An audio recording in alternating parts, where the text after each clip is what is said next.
that of divine spirit. That is our true nature. Not just this body, but divine spirit. The other concept we did was that this concept, this spirit that we are, is connected to all else. That's how we get it to be divine. It's kind of all goes together. Now, the third concept has to do with time, and that is that this spirit that we are, this energy that we've created for ourselves, is eternal. That it cannot be destroyed, as the physicist said. This energy cannot be created or destroyed. It simply is. So that is our nature. That we are this energy. We're connected to all else, and that today we will hope to show you that it is eternal. No matter what happens, we will still remain that divine spirit. So we've got another great guest artist. Well, first, Rob is reprising his role as that voice in our head, that God voice, if you want to call it, or that voice that reminds us of who we really are. And he's going to do it off stage through the big spooky speakers. He likes having a little reverb and effects on his voice, so he can sound even more divine. But you sound pretty divine most of the time, even without the effects. So he'll be playing the role of that voice. Michael is not with us. He's doing a wonderful thing today. So I will be portraying the artist, which is what he had been doing. The artist is the one who, that part of us that wants to create what we are experiencing from that, what we're hearing from that voice, that divine voice. Amber is going to reprise her role as everybody, or just one of us out there that's just going to go back where, oh, I get it, sometimes I don't get it, that kind of thing. And we've got Lon, who had been doing the character of Fear, is away in the city this weekend, and I brought in a really good friend of mine who is going to portray the role of Fear, that part of us that was afraid. And he's pretty dramatic. Richard Woods back there is our guest performer today, so we're lucky to have him. So without any further ado, we're going to start with that. I think Fear starts it, doesn't he? He does. Yeah, okay. Yes, he does. All right, so here we go.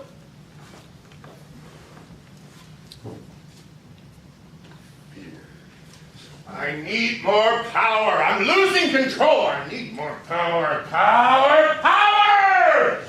I'll give them a divine dichotomy. I'll give them a paradox that they will not soon forget. I know how to show you that you are separate from all the others out there. There are those who have been acquiring much money and power, developing deadlier weapons. Your security is threatened. You will comply when you've seen the devastation caused by those others who wish to take what you have and destroy it.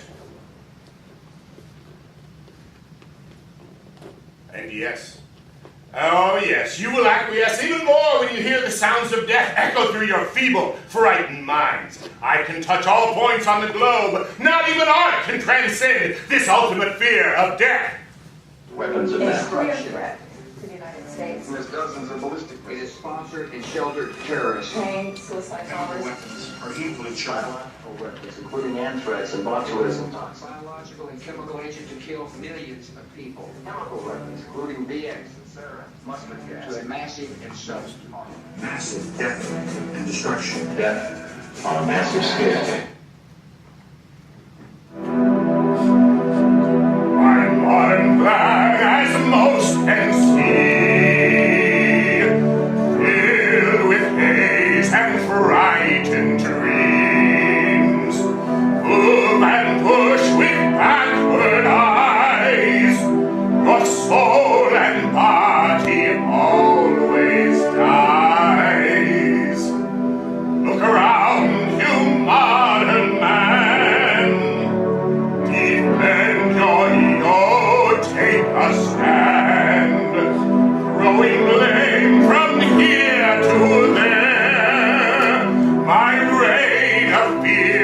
is everywhere.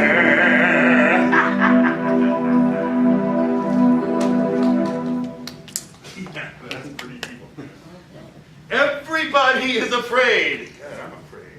Someone has instilled the fear of death. Not just physical death, but fear for the eternity of the soul. Exactly. This fear of death is precisely the problem. It's absurd. What? What are you saying? I am Absurd. saying what you know to be true. That your life force, everybody's life spirit, is eternal. It cannot be destroyed. The ultimate outcome is assured. Yet somebody has created this grand illusion that the outcome of life is in doubt. It is this doubt about ultimate outcome that has created your greatest enemy, fear. For if you doubt outcome, then you must doubt God. And if you doubt me, everybody must live in fear and guilt all their life. So, if we doubt your intentions, your ability to produce this ultimate result, then we can never relax. We can never really truly find peace. Exactamente. Yet I have full power to match intentions with results.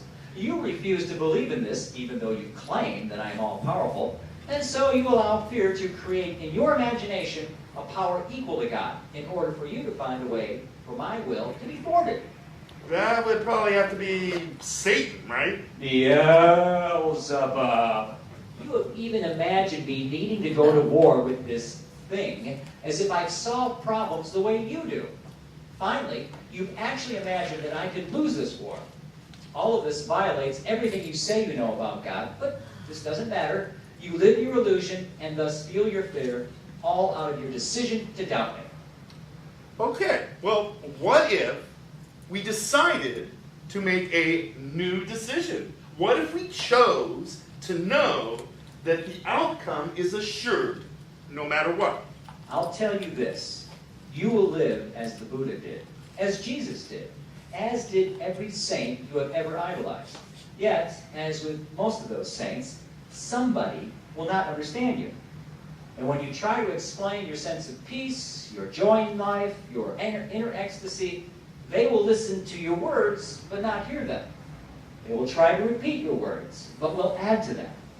They will wonder how you can have what they cannot find. And then they will grow jealous. Soon, jealousy will turn to rage, and in their anger, they will try to convince you that it is you who do not understand God, that it is unity that is the illusion. And if they are unsuccessful at tearing you from your joy, they will seek to harm you. So enormous will be their rage. And when you tell them it does not matter, that even death cannot interrupt your joy nor change your truths, they will surely kill you. Then, when they see the peace with which you accept death, they will call you saint and love you again. Wow, that's crazy. Oh, wow. Crazy. Bonkers, indeed. You know what? This fear of death is a powerful weapon in fear's hands. He wields a razor-sharp blade, dividing anything and everybody to perpetuate this fear. You know what? I must tell everybody about this. I must tell the truth to everybody. If you are not with us, you are against us. If you do not recognize the threat and our need to defend ourselves from the others out there, then you must be one of them. Or have you not denied that these terrorists exist, that there are no weapons of mass destruction? I have denied nothing. Of course there are weapons of mass distraction. Did you say distraction? Destruction, whatever. The point is, somebody has them, we have them, we all have them. There's no question that they exist. You don't get it. Everybody acquired these weapons when we became afraid.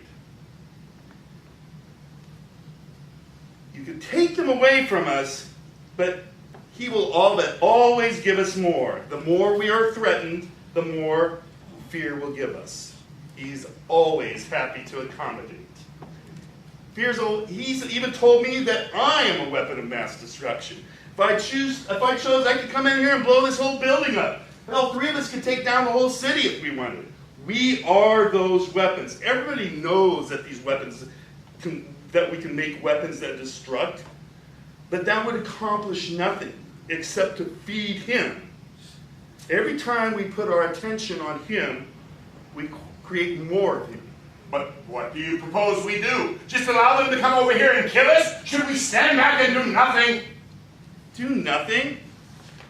That's ridiculous. Of course we can't do nothing. The action that must be taken is love. Oh, no. Here we go again.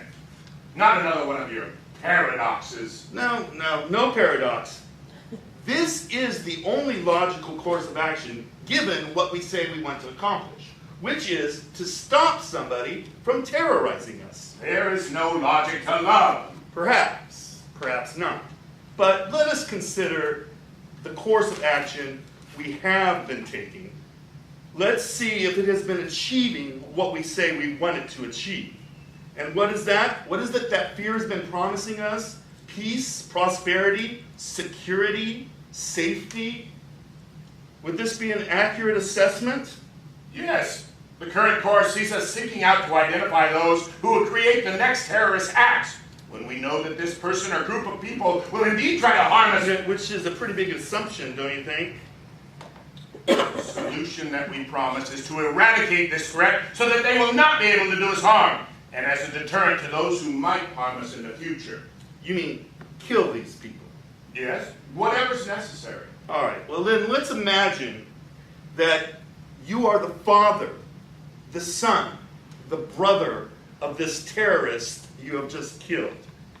Would it be stretching your imagination too far to see that these 3 individuals would want to strike back somehow?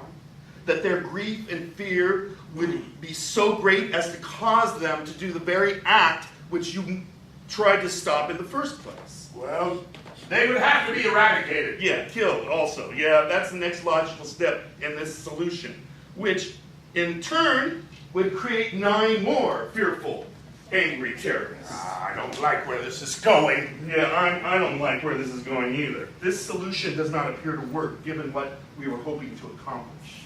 It might seem to work temporarily, but in the long term, peace will never be realized because the existence of fear will never allow it.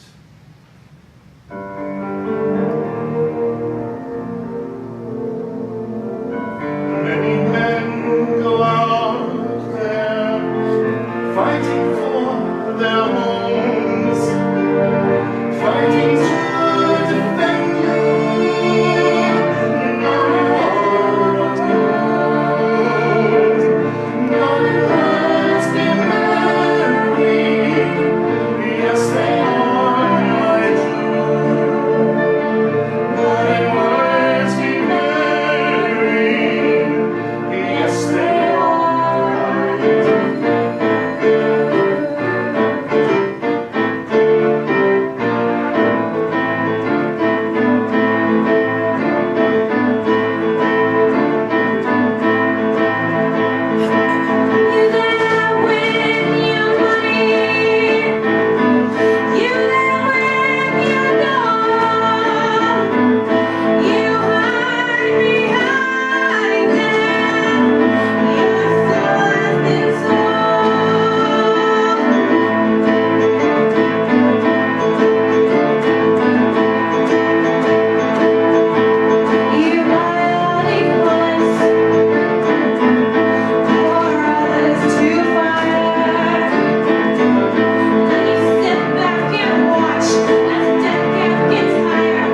which life becomes more valued by you.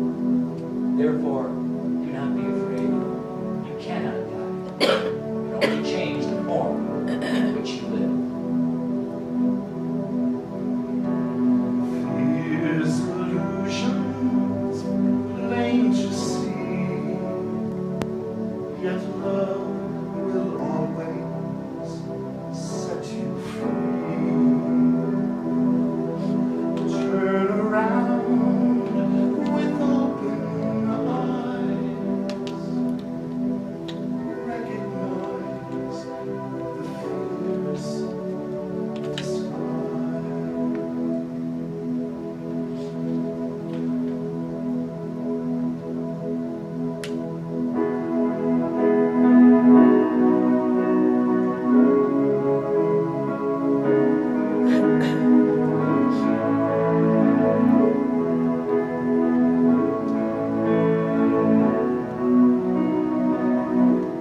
Love was tested and seemed lost. But love is laughing at the cost that it could be gone forever. Love reminds us that wherever, and you surprise me with your sorrow. Love will be with us tomorrow. For don't you see that love belongs in all there is all there is to be eternally.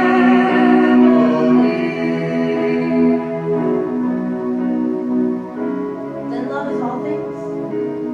Yes, love is all things. Do not be afraid, for we are all born of love, and love is where we shall always return. And you surprise me with your sorrow. Love will be with us tomorrow. Don't you see? Let me see That love abounds in all there is all there is to be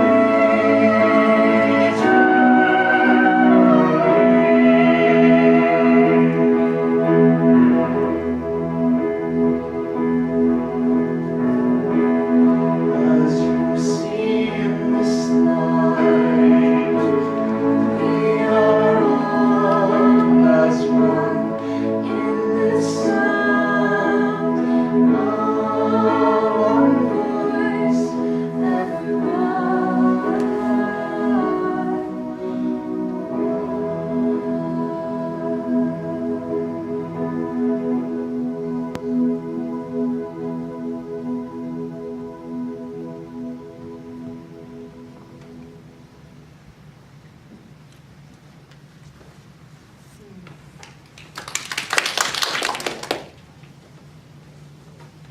So we have learned that love always triumphs fear.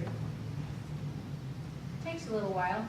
We like that whole pendulum swing process. But we always come out and come back to love. Thank you. so long. Those creative souls are just amazing.